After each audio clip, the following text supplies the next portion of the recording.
மேல் நீதிமன்ற நீதிபதி இளஞ்செழியனின் மெய்பாதுகாவலரின் கொலை வழக்கு நாளை தினம் யாழ்ப்பாண மேல் நீதிமன்றில் விசாரணைக்கு வருகின்றது. 2017 ஜூலை 22 மாலை நேரத்தில் நல்லூரில் என்ன இடம்பெற்றது, அன்று இச்சம்பவம் தொடர்பில் ஊடகங்களுக்கு தெரிவிக்கப்பட்ட கருத்துக்கள் என்ன, அவை தொடர்பில் தான் இன்றைய பார்வைகள் விரிகின்றது. இலங்கை தீவின் வடக்கு எல்லையில் சொர்க்கம் இருப்பது தெரியுமா? பாதுகாப்பான போக்குவரத்து, தரமான உணவு, அமைதியான தங்குமிடம் என அத்தனை அம்சங்களையும் ஒரே குடையின் கீழ் அனுபவிக்க ஆசையா? நியாயமான விலை, நிம்மதியான பயணம், முதற்தர சேவை என்பவற்றை முத்திரையாக கொண்ட வடக்கின் சொர்க்கம் வில்லேஜ் ஹோட்டல். இந்து சமுத்திரத்தில் உல்லாச கப்பல் பயணம் செல்லவும், நாவுக்கு சுவையான ஆரோக்கியமான இந்திய முதற்தர உணவு வகைகளை உண்டு மகிழவும், இயற்கை காற்று இதமாய் வருட ஓய்வெடுக்கவும் வில்லேஜ் ஹோட்டலுக்கு வாருங்கள். திருநெல்வேலி, உரும்புராய், புன்னாலை கட்டுவான், அச்சுவேலி, பருத்தித்துறை, நெல்லியடி, கொடிகாம மூடாக கொழும்பு எனவும், வல்வெட்டித்துறை, பருத்தித்துறை, நெல்லியடி, கோப்பாய், மருதனார்மடம், யாழ்ப்பாணம் ஊடாக கொழும்பு எனவும் 2 வழிகளில் இருவழி போக்குவரத்து சேவைகளை வழங்கும் வில்லேஜ் ஹோட்டல் பயணிகளின் பாதுகாப்புக்கு உத்தரவாதம் மிக்க உங்கள் தெரிவாகும்.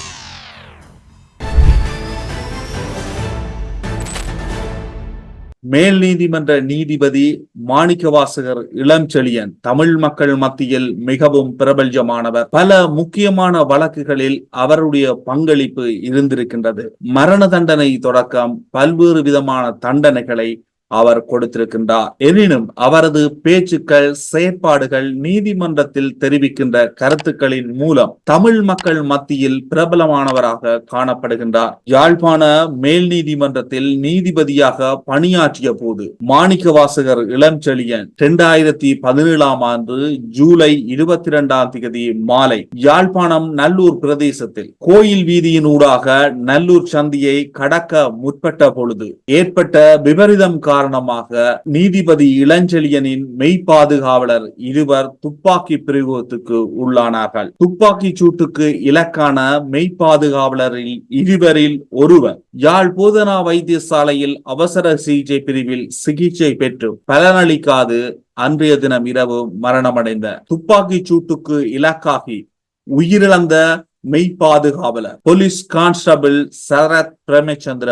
ஆவார். இவர் நீதிபதி இளஞ்செழியனுக்கு 15 வருடங்களுக்கு மேலாக மெய்பாதுகாவலராக இருந்து வந்திருக்கின்றார். போலீஸ் கான்ஸ்டபிள் சரத் பிரேமச்சந்திராவினுடைய உடலை பார்வையிடுவதற்கு அவருடைய மனைவி மற்றும் உறவினர்கள் யாழ் போதனா வைத்தியசாலைக்கு வருகை தந்த போது நீதிபதி இளஞ்செழியன் அவர்களுடைய காலில் விழுந்தார்.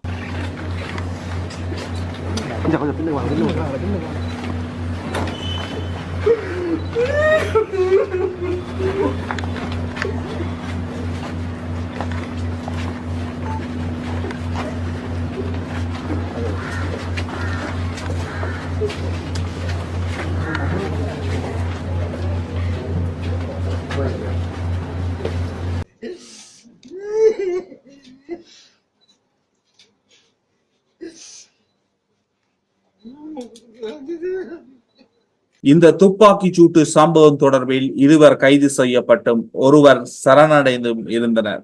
நீண்டகால விளக்கமறியலின் பின்னர் அவர்கள் பிணையில் விடுவிக்கப்பட்டனர். போலீஸ் கான்ஸ்டபிள் சரத் பிரேமச்சந்திர கொலை வழக்கு விசாரணைக்காக நாளைய தினம் யாழ் மேல் நீதிமன்றத்திற்கு வருகின்றது. இந்த வழக்கின் மிக முக்கியமான சாட்சியாக மேல் நீதிமன்ற நீதிபதி இளஞ்செழியனும் உள்ளார். அவருடைய சாட்சியமும் யாழ்ப்பாண மேல் நீதிமன்றத்தில் சாட்சியமாக மேற்கொள்ளப்பட இருக்கின்றது. துப்பாக்கி பிரயோகத்தில் மரணமடைந்த மெய்பாதுகாவலனுடைய இறுதி கிரிகைகளில் கலந்து கொண்ட நீதிபதி இளஞ்செழியன் போலீஸ் கான்ஸ்டபிள் சரத் பிரேமச்சந்திரவின் பிள்ளைகளை தன் சொந்த பிள்ளைகளாக கருதி தான் வளர்ப்பதாகவும் அவர்களுடன் தொடர்ந்தும் உறவில் இருப்பேன் என்ற அடிப்படையான கருத்துக்களை முன்வைத்திருந்தார்.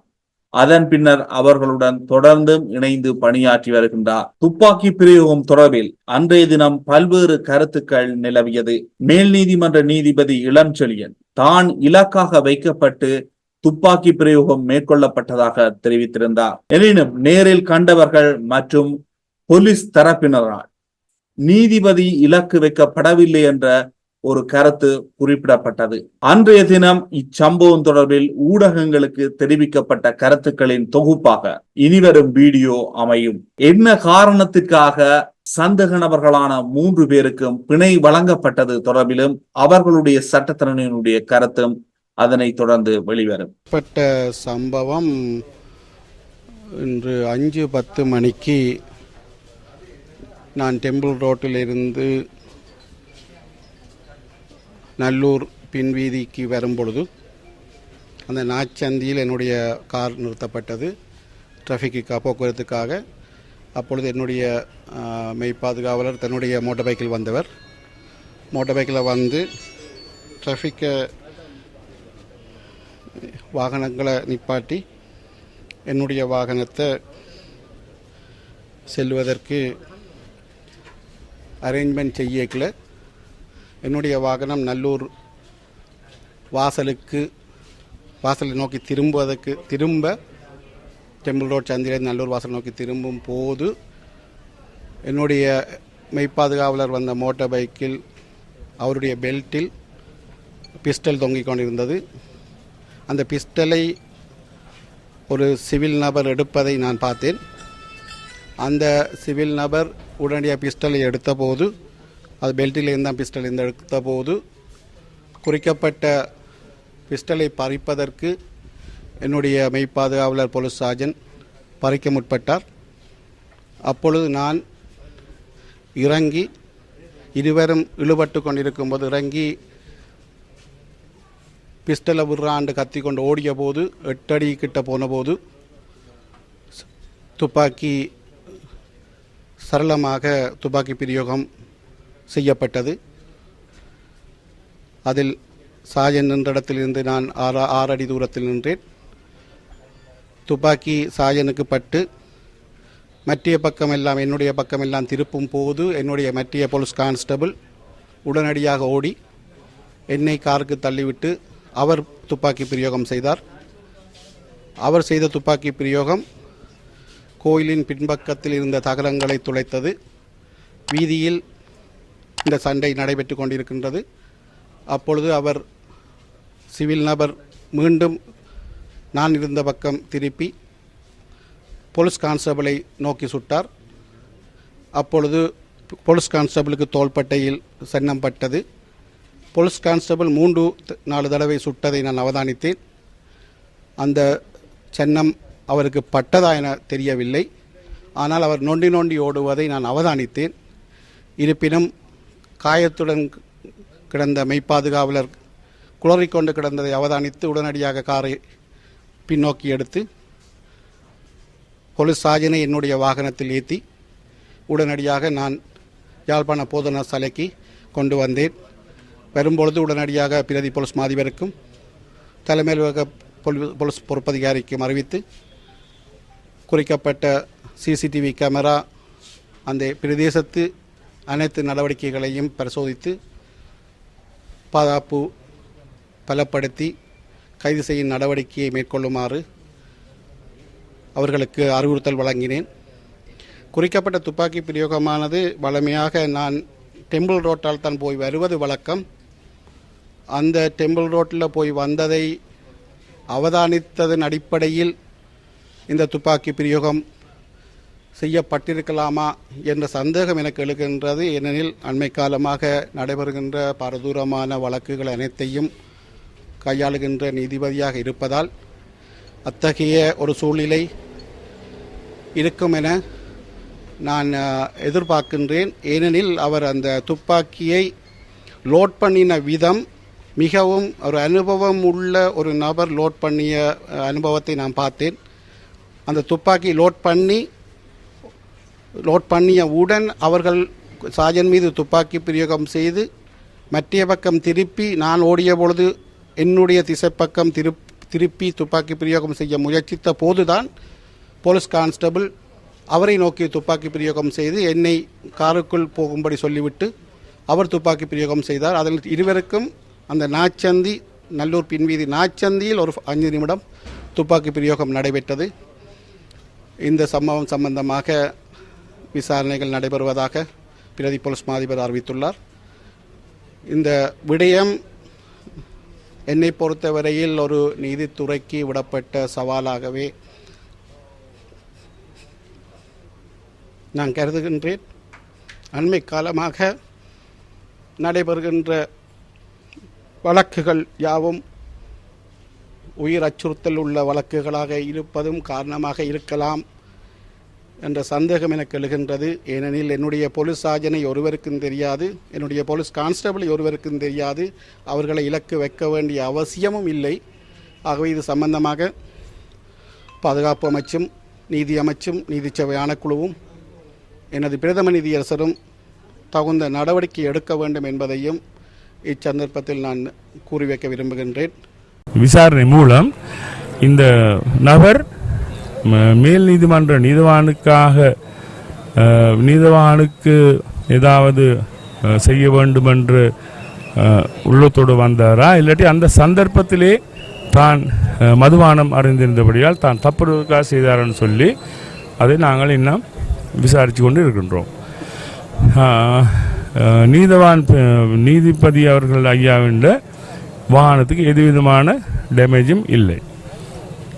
நீதவான் ஐயா அவர்களும் இறங்கி வந்து பார்த்தபோது தன்னுடைய பாதுகாப்பு போலீஸ் சார்ஜன் அவர்கள் நிலத்திலே கிடந்திருக்கிறார். உடனடியாக அவரை தன்னுடைய வாகனத்தில் ஏற்றி யாழ்ப்பாண போலீஸ் நிலையத்தில் யாழ்ப்பாண வைத்தியசாலையில் அனுமதிக்க வச்சிருக்கின்றார்.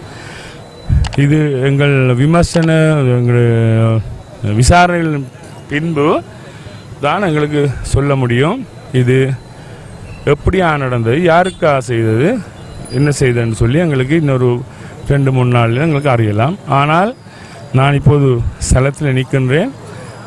இது நிச்சயமாக நீதிவான் ஐயா அவர்களை தாக்கும் நோக்கத்தோடு அல்ல, இந்த போலீஸ் உத்தியோகத்தர் இந்த மதுபோதையில் இருந்தவர்களை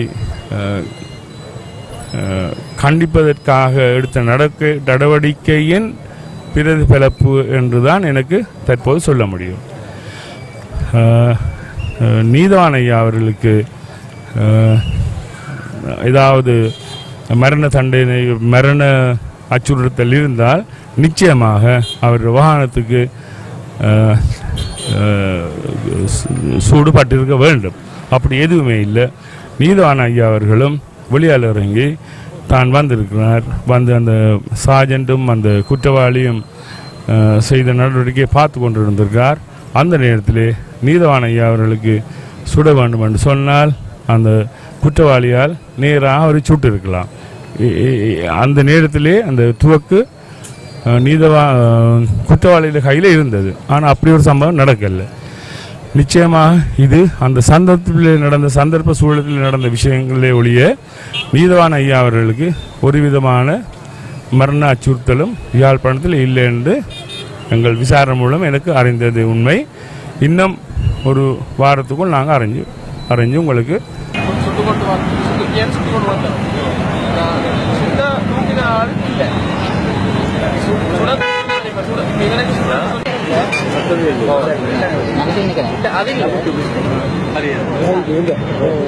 இது சார் எடுத்தவர் அதுல வச்சு சார் நாங்கள் ஓடினாங்க. போலீஸுக்கு கூட இல்ல இளஞ்சலி எதுவும் கூட இல்ல சுட்டாது மட்டும் வேற இடத்த டார்கெட் பண்ணவன் அது அரணங்களுக்கு தெரியும் ஓடிட்டான் அவன். நாங்கள் இவரோட பிஸ்டல் எடுக்க கூட வேற கனெக்ஷன் அவனை கனெக்ட் கொண்டு போனாங்களா அவன் அவையிட்ட மோட்டச்சையில பறிச்சிட்டு சிவனோட மோட்டச்சையில இடிச்சிட்டு அதே வழியில போயிட்டான்னு சொல்லி நாங்கள் இவர்கிட்ட மோட்டச்சை நம்பர் கொடுக்க இன்னொரு அங்கே வந்தவன் சொன்னா இந்த நம்பர் சைக்கிள் பச்சை கலர் ஸ்கூட்டி ராசபாத விதியால போகுதுன்னு சொன்னோம். ஒரு ஆள் போட்டேன் அந்த அம்மாக்கள் நிக்கணும். அந்த அம்மாக்கள்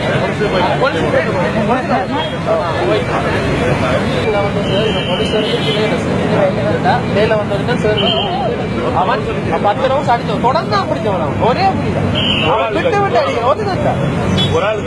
இல்ல ஒருதான் தான் சுட்டது அவருக்கு தான் சுட எடுத்தவன். அவன் ஓடிடும் போலீஸ் வேற தான் போலீஸ் அவன் அந்த ஆளை தான் சுட வந்தவன். அந்த ஆளை நாங்கள் அங்க போய் திரும்பி வந்து பார்க்க அவருக்கு எங்களுக்கு தெரியாது அவருக்கு சுட்டு நேற்று நாங்கள் அவரை தேடி வந்து வந்தாங்க. அவருக்கு நின்றவன் அழகான துவக்க விழுத்திட்டா மோட்டை எடுத்தோட எனக்கு ஒளிவு இருந்தவன் மோட்டை வெடிக்க துவக்க விழுந்துச்சு.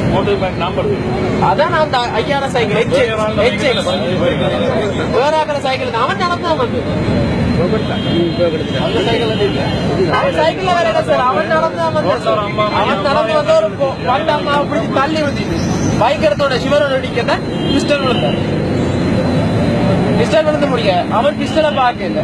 பிஸ்டல் விழுந்து முடிய பிஸ்டல் அங்க விழுந்து இங்கே அங்க மட்டும் போறீங்க. பிஸ்டல் அங்க விழுந்தது உடனே ரிலிக்கேங்க சிலரோட பிஸ்டல் விழுந்தது. பிஸ்டலை விட்டுட்டு அவன் அதான் பிஸ்டலை காட்டினா போனதுல பாருங்க. பிஸ்டல்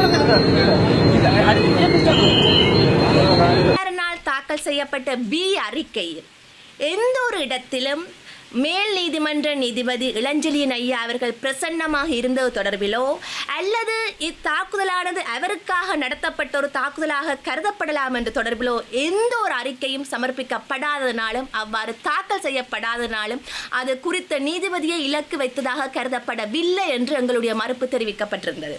அதன் அடிப்படையிலும் குறித்த சந்தேக நபர்கள் தொடர்ந்து ஒரு வருட காலமும் 4 மாதங்களாக விளக்கமறியலில் இருந்ததை அடிப்படையாக கொண்டு 1997 ஆண்டின் 30ஆம் இலக்க பிணை சட்டத்தின் பிரிவு 14 உபபிரிவு 1(2) அமைவாக அவர்களுக்கு பிணை வழங்கப்பட்டிருக்கின்றது. என்னுடைய அரச கடமையின் போது நான் என்னுடன் மோட்டார் சைக்கிளில் வந்து கொண்டிருந்தார்.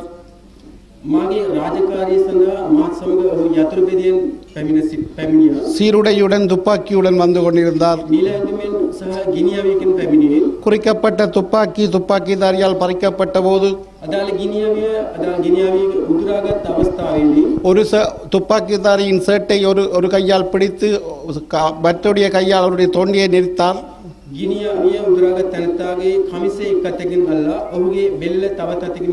அவருடைய ஒரு துப்பாக்கிதாரியின் ஒரு கையில் துப்பாக்கி உயர்த்தி வைக்கப்பட்ட இருந்தது. 2 நிமிடங்கள் இருவரும் இடையில் முரண்பட்டு கொண்டிருந்தனர்.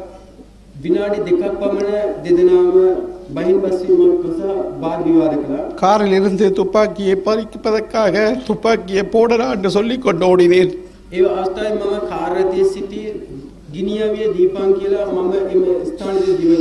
உடனடியாக அந்த குறிக்கப்பட்ட துப்பாக்கிதாரி குறிக்கப்பட்ட சாஜனை தள்ளிவிட்டு துப்பாக்கி பிரயோகம் செய்தார்.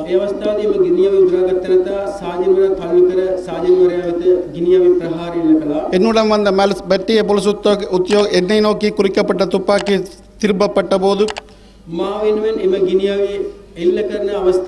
எனக்கு பின்னுக்கு ஓடி வந்து கொண்டிருந்த PC விமலசிறி என்னை கார்பக்கம் தள்ளிவிட்டு குறிக்கப்பட்ட துப்பாக்கிதாரியுடன் மோதினார்.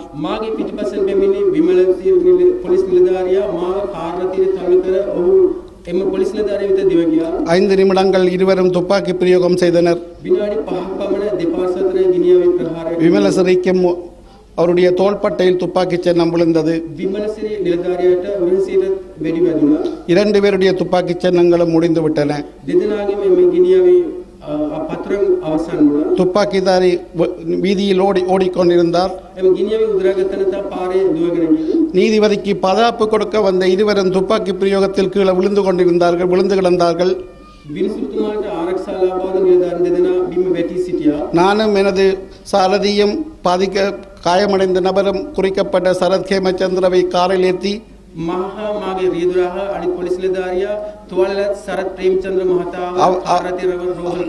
அவருடைய தலையை எனது மடியில் வைத்துக் கொண்டு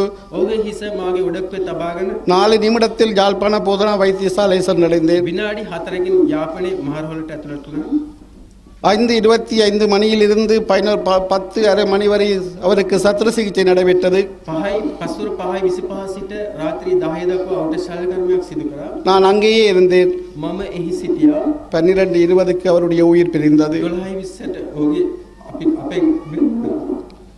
கடமையின் போது தனது நீதிபதி பாதுகாப்பு கடமையை பூரணமாக நிறைவேற்றி நீதிபதியின் உயிரை காப்பாற்றி தன் உயிரை மாய்த்துள்ளார் எங்களுடைய சரத் ஹேமச்சந்திர. ராஜகாரியදී සිය හාමුදුරුවෝගේ පණ බේරාගෙන සිය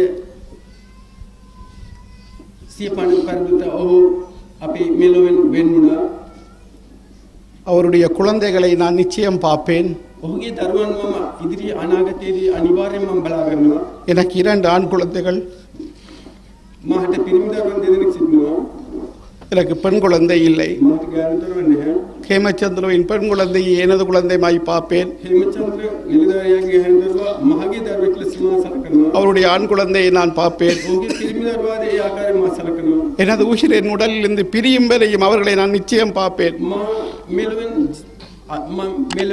මගේ පණ යනකම් ඔහුව මාගේ ඒම දරුවන් මාගේ ළමයි ලෙස මා රැක බලා ගන්නවා. அந்த குழந்தைகளின் படிப்பு அவர்களுடைய வாழ்க்கை அனைத்தையும் நான் எனது நிதி நிலைமை பொருளாதார நிலைமைகள் அடிப்படையில் அவர்களை வைத்து பார்ப்பேன் என்ற இந்த இடத்தில் உங்கள் முன்னிலையில் நான் சத்தியம் செய்கின்றேன். එම දරුවන්ගේ ඉදිරි අනාගතය හා අධ්‍යාපන කටයුතු මාගේ ආර්ථික තත්ත්වයන්ව මා වග බලා කියන බලවට මේ අවස්ථාවේදී ඔබ ඉදිරියේදී දියුරා පොරොන්දු වෙනවා. 15 வருஷ ஆண்டுகள் අවුරුදු 15ක් තිස්සේ 2009க்கு முற்பட்ட காலத்தில் வவுனியாவில் யுத்த சூழ்நிலை இருந்தபோது 2009 වර්ෂයට පෙර වවුනියා යුදමය වාර්තාව තිබ අවස්ථාවේදී அனைத்து இடங்களின் துப்பாக்கி பிரயோகம் நடைபெற்றுக் கொண்டிருந்த போது සියලු ස්ථානවල ගිනියවි ප්‍රහාර එල්ලවන අවස්ථාවලදී எனது உயிரை பாதுகாப்பதற்காக என் முன்னேயே செல்வார். මාගේ දී බේරා ගැනීමට මා ඉදිරියෙන්ම ගමන් කරනවා. அப்படிப்பட்ட ஒரு வீரன்.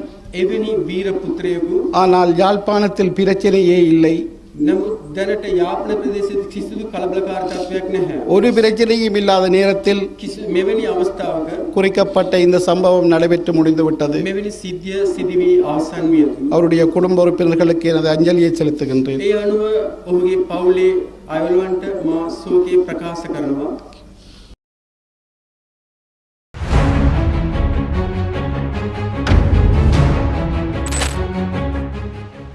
இலங்கை தீவின் வடக்கு எல்லையில் சொர்க்கம் இருப்பது தெரியுமா? பாதுகாப்பான போக்குவரத்து, தரமான உணவு, அமைதியான தங்குமிடம் என அத்தனை அம்சங்களையும் ஒரே குடையின் கீழ் அனுபவிக்க ஆசையா? நியாயமான விலை, நிம்மதியான பயணம், முதற்தர சேவை என்பவற்றை முத்திரையாக கொண்ட வடக்கின் சொர்க்கம் வில்லேஜ் ஹோட்டல். இந்துமா சமுத்திரத்தில் உல்லாச கப்பல் பயணம் செல்லவும், நாவுக்கு சுவையான ஆரோக்கியமான இந்திய முதற்தர உணவு வகைகளை உண்டு மகிழவும், இயற்கை காற்று இதமாய் வருட ஓய்வெடுக்கவும் வில்லேஜ் ஹோட்டலுக்கு வாருங்கள். திருநெல்வேலி, உரும்புராய், புன்னாலை கட்டுவான், அச்சுவேலி, பருத்தித்துறை, நெல்லியடி, கொடிகாம ஊடாக கொழும்பு எனவும், வல்வெட்டித்துறை, பருத்தித்துறை, நெல்லியடி, கோப்பாய், மருதனார்மடம், யாழ்ப்பாணம் ஊடாக கொழும்பு எனவும் 2 வழிகளில் இருவழி போக்குவரத்து சேவைகளை வழங்கும் வில்லேஜ் ஹோட்டல் பயணிகளின் பாதுகாப்புக்கு உத்தரவாதம் மிக்க உங்கள் தெரிவாகும்.